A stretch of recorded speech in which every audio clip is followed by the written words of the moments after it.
kill him, utterly annihilate him with your first strike. This may be considered the application of attack in its purest form. I never wanted this.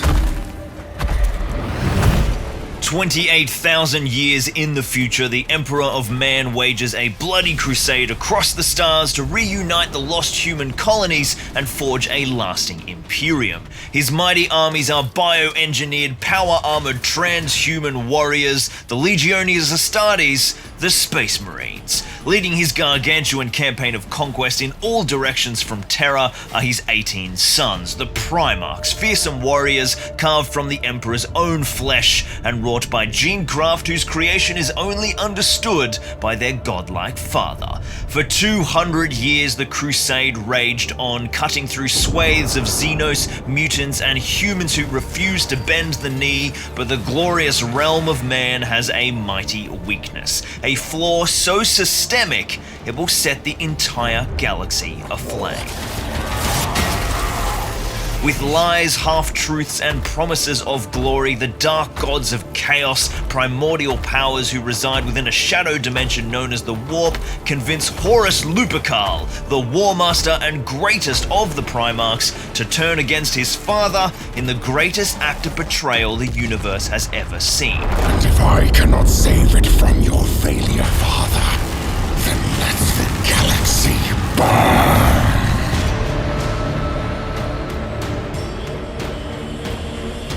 To begin his insurrection, Horus rallied 3 of his brother Primarchs and their legions to join his own sons of Horus, Fulgrim and the Emperor's children, Mortarion and the Death Guard, and Angron and his savage World Eaters. Horus and his brothers' first move was to ensure the loyalty of their own legions and blood them in the new art of transhuman warfare. The loyalist elements of their 4 legions were deployed to the surface of the 3rd planet in the Isstvan system to quell a manufactured uprising. But once upon the surface, Horus unleashed the Imperium's deadliest orbital weapon, a virus bomb. The Life Eater virus and its subsequent firestorm wiped out the vast majority of the Loyalist forces, and after a prolonged battle to purge the survivors, Horus deployed his legions to the surface of Isstvan V to await the Emperor's response. To crush the seditious traitors, the Emperor dispatches 7 of his loyal sons and their mighty legions, the Night Lords, the Iron Hands, the Salamanders,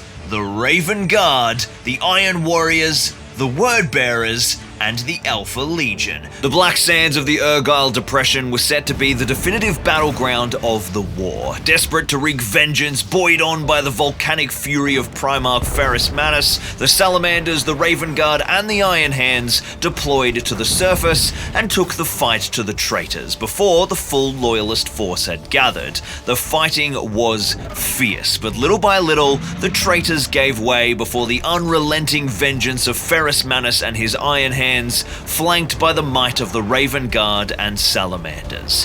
Victory truly seemed within the Loyalists' grasp when the Night Lords, Iron Hands, Word Bearers, and Alpha Legion deployed to the rear of the Loyalist line to reinforce their position.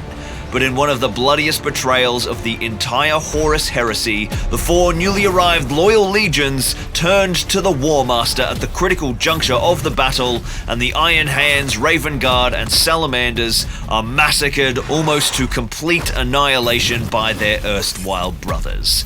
Ferrus Manus was beheaded by Fulgrim of the Emperor's children. Corax of the Raven Guard fled into the hills with a fragment of his remaining legion, and Vulcan of the Salamanders disappeared from the battlefield. The attack failed. How many? Half of the legions now stand with Horus. We make ready for a war that may never end. With 9 legions now sworn to his banner, 3 loyal legions effectively out of the fight, Horus began his march to Terra to depose his father and claim the throne of mankind.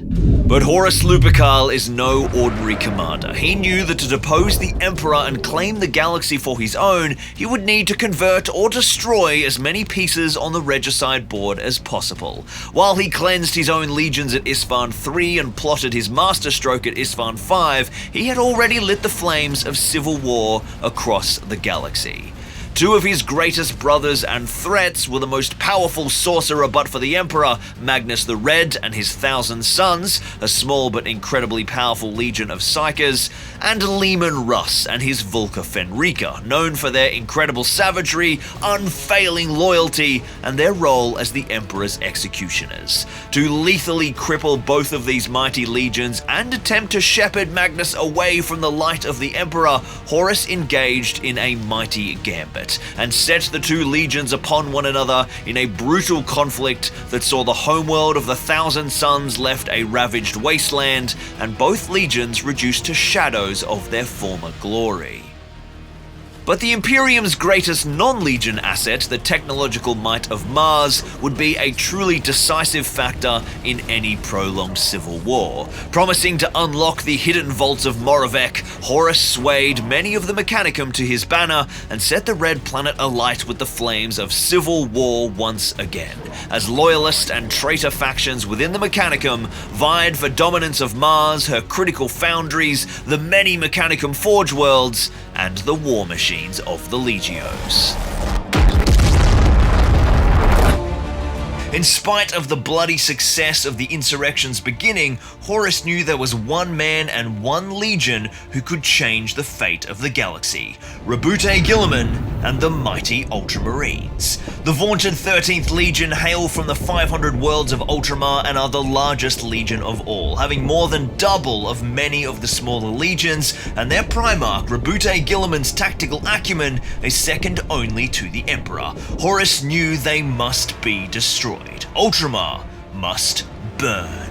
He turned to his most loyal brother, the first of all Primarchs to turn to the dark gods of chaos, Lorgar Aurelian, and his 17th Legion Wordbearers. Before word of the heresy had reached Ultramar, the Wordbearers approached as loyal brothers and assembled beside their brethren on the Ultramar planet of Calth, but in a single moment the fate of Ultramar was changed forever, and the bloodiest battle of the Horus Heresy began.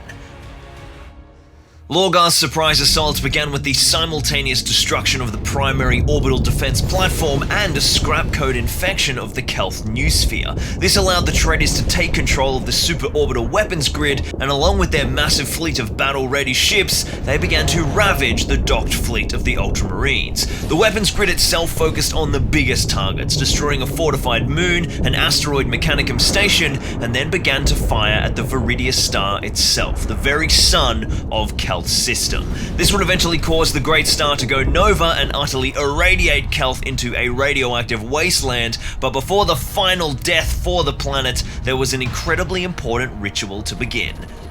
On the planet's surface, things were even more bloody. The huge hordes of cult zealots loyal to the 17th, Titan Legions, Night Houses, and Dark Mechanicum loyal to the War Master and the Wordbearers themselves simply turned on their former allies with no warning. Loyalists were quite literally murdered in their beds or massacred on the muster fields. Within the first few hours of the conflict, the formerly 250,000 strong Legion of the Ultramarines was reduced to just under 100,000 legionaries, but the Wordbearers vastly underestimated the resolve and determination of Guilliman's finest. Instead of the utter capitulation under the sudden and vicious onslaught the Wordbearers expected, the Loyalists steeled themselves and fought back desperately to salvage something out of the calamity.